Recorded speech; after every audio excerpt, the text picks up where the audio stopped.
بسم اللہ الرحمن الرحیم۔ پچھلے دنوں میرے ایک دیہاتی سے ملاقات ہوئی، ان سے بات چیت ہوئی۔ میں نے ان کی عمر پوچھی تو معلوم ہوا وہ 98 برس کے ہیں اور ان کی والدہ کا انتقال 105 برس کی عمر میں ہوا تھا۔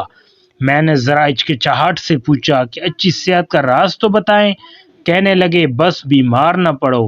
میں نے کہا یہ تو ہمارے بس کی بات نہیں۔ ہنستے ہوئے کہنے لگے بس کی بات ہے۔ میں نے کہا آپ بتائیں، میں ضرور عمل کروں گا۔ میرے قریب آ کر آہستہ سے کہنے لگے منہ میں کبھی کوئی چیز بسم اللہ کے بغیر نہ ڈالنا، چاہے پانی کا ایک قطرہ ہو یا چنے کا دانہ۔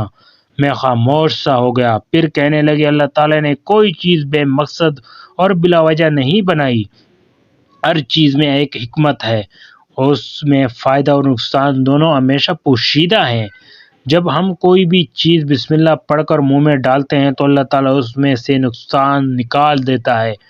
ہمیشہ بسم اللہ پڑھ کر کھاؤ پیو، دل میں بار بار خالق کا شکر ادا کرتے رہو، اور جب ختم کر لو تو بھی ہاتھ اٹھا کر شکر ادا کرو، کبھی بیمار نہ پڑو گے انشاءاللہ۔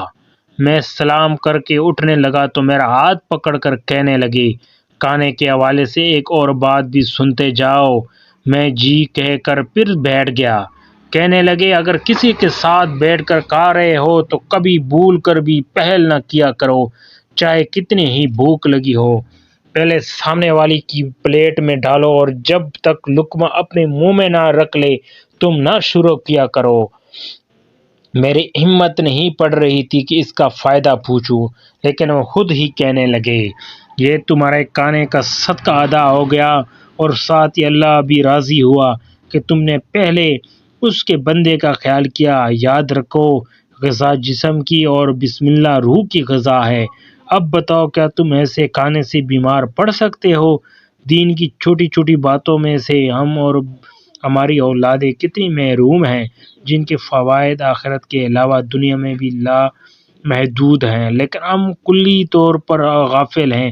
تبھی تو ہمارا معاشرہ زوال پذیر اور ہر برائی میں ڈوبا ہوا ہے۔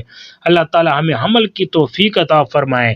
اگر ویڈیو دوستوں اچھی لگی ہو تو لائک کریں، دوستوں کے ساتھ بھی شیئر کریں اور چینل کو لازمی سبسکرائب کر دیں۔ اللہ حافظ۔